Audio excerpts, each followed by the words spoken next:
Baik, Assalamualaikum warahmatullahi wabarakatuh. Saya akan mempresentasikan hasil kerja kelompok kami.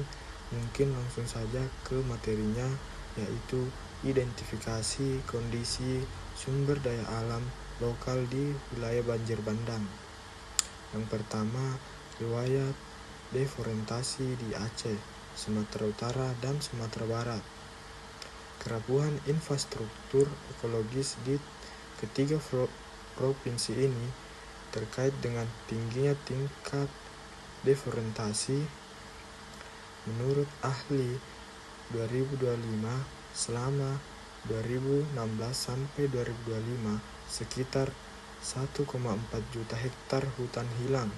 Kondisi ini menunjukkan depleting sumber daya hutan karena dimanfaatkan secara berlebihan tanpa mempertimbangkan kapasitas ekologis dan risiko bencana.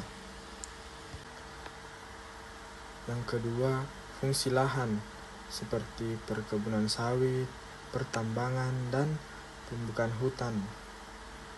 Hulu pegunungan bukti barisan mengalami ahli fungsi lahan luas untuk sawit, pertambangan, dan proyek energi. Lebih dari 600 perusahaan beroperasi dengan izin yang mendorong eksploitasi sumber daya alam, termasuk pembukaan hutan yang seharusnya menyerap air.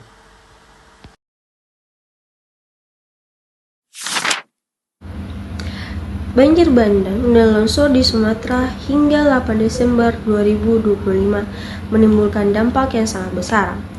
961 orang meninggal, 293 hilang, lebih dari 5.000 warga terluka. Bencana ini meluas hingga 52 kabupaten atau kota. Aceh menjadi wilayah dengan korban terbanyak disusul Sumatera Utara dan Sumatera Barat.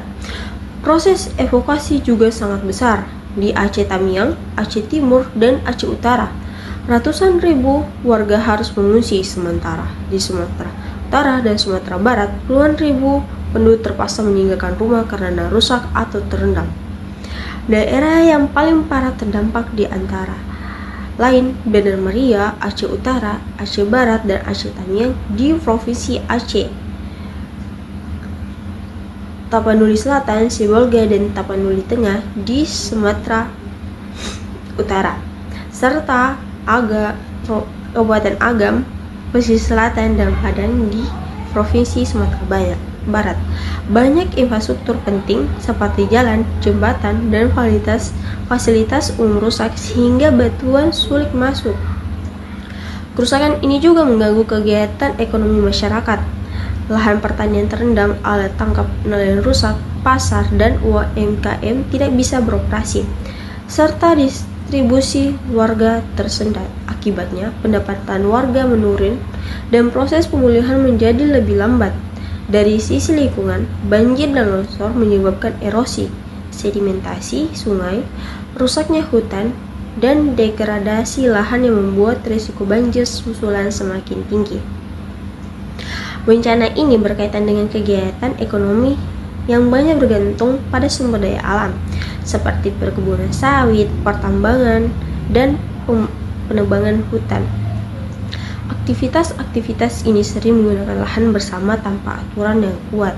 Tragedy of the commons, sehingga keuntungan dinikmati pelaku usaha, sementara kerusakan lingkungan dirasakan masyarakat luas.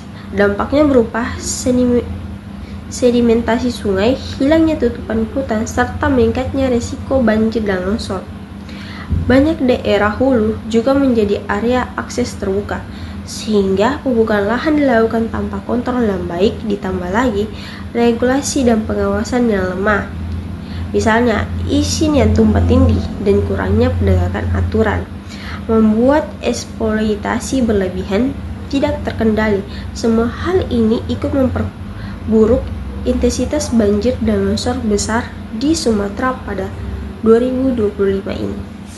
Bagaimana kerusakan das membuat daerah hilir lebih rentan? Kerusakan daerah aliran sungai atau biasa disebut dengan das membuat wilayah hilir lebih mudah terdampak banjir. Ketika hutan ditebang, lahan dibuka untuk sawit, tambang, atau pembangunan, kemampuan tanah untuk menyerap air berkurang drastis.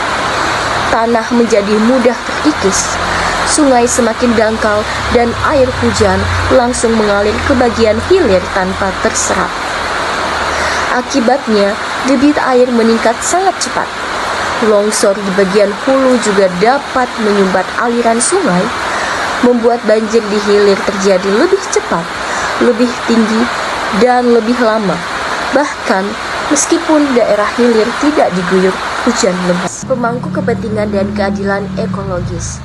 Dalam kasus banjir di Aceh, Sumatera Barat, dan Sumatera Utara, pihak yang paling diuntungkan sebelum bencana adalah perusahaan besar, seperti perusahaan sawit, pertambangan, dan pihak yang melakukan pembangunan masif.